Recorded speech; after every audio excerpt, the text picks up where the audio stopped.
Hello प्रिय विद्यार्थियों, आइए करते हैं हिंदी के पेपर का सॉल्यूशन। तो हिंदी का आप यहाँ पे जो आज का पेपर हुआ है हिंदी साहित्य कक्षा 12 का, तो ये जो गद्यांश दिया हुआ है उसके प्रश्न नीचे दिए हुए हैं। यहाँ पर मैं आपको बता दूं, पहला जो प्रश्न है उपर्युक्त गद्यांश का उचित शीर्षक लिखिए। तो इस क्वेश्चन का सही जवाब रहेगा ऑप्शन 1, राइट आंसर रहेगा भारतीय संस्कृति में पारिवारिक और सामाजिक महत्व। दूसरा प्रश्न है प्राचीन भारतीय संस्कृति में धार्मिक कृत्यों में बल दिया गया है, तो एकांत साधना पर बल दिया गया है। इस प्रश्न का राइट आंसर रहेगा ऑप्शन स।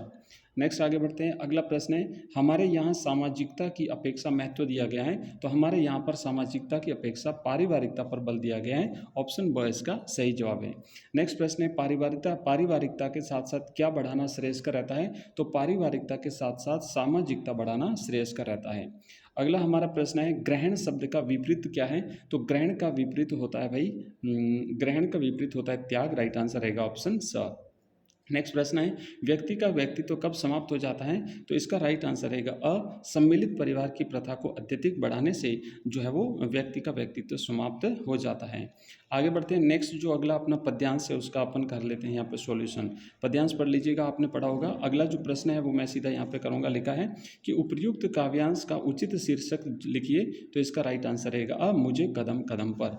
अगला है कवि को चौराहे कैसे मिलते हैं, तो कवि को चौराहे बाहें फैलाए हुए मिलते हैं। नेक्स्ट है अगला प्रश्न एक पैर रखता हूँ कि 100 राहें फूटती है, तो इसका राइट आंसर रहेगा अ कवि को काव्य के लिए अनेक विकल्प मिलते हैं। नेक्स्ट आगे बढ़ते हैं। अगला प्रश्न लिखा हुआ है अपने शब्द का विलोम शब्द क्या है, तो इसका राइट आंसर रहेगा पराये। नेक्स्ट है फूटती शब्द का तत्सम रूप क्या है, तो फूटने का मतलब होता है स्फुटन, तो राइट आंसर रहेगा इसका ऑप्शन ब। नेक्स्ट है काव्यांश का मूल कथ्य क्या है, तो काव्यांश का मूल कथ्य है जीवन का विस्तृत क्षेत्र बताना। नेक्स्ट आगे बढ़ते हैं। अगला हमारा जो प्रश्न है, अगला क्वेश्चन लिखा हुआ है यहाँ पे देखिए कि निम्नलिखित रिक्त स्थानों की पूर्ति कीजिए।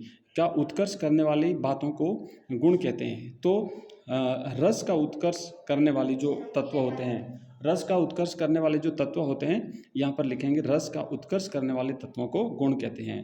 नेक्स्ट है कब तक इकटक डटी रही टटिया अंगूरिन टारी, पंक्ति में काव्य दोष है, तो यहाँ पे ग्राम्यत्व दोष है। ठीक है, यहाँ पे ग्राम्यत्व दोष है। राइट आंसर रहेगा ग्राम्यत्व। नेक्स्ट है मात्रिक छंदों में चरण की संख्या नियत होती है, मात्रिक छंदों में मात्राओं की संख्या नियत रहती है, प्रत्येक चरण में मात्राओं की संख्या जो है वो नियत रहती है। ठीक है, और इस तरीके से अपन बाकी जो क्वेश्चन है उसका मैं नेक्स्ट वीडियो लेकर के आ रहा हूँ, सारे के सारे क्वेश्चंस अपन करेंगे। ठीक है, तो इस तरीके से आप लोग देख लीजिएगा। मिलते हैं जस्ट नेक्स्ट वीडियो में जल्दी ही, तब तक के लिए धन्यवाद, बाय।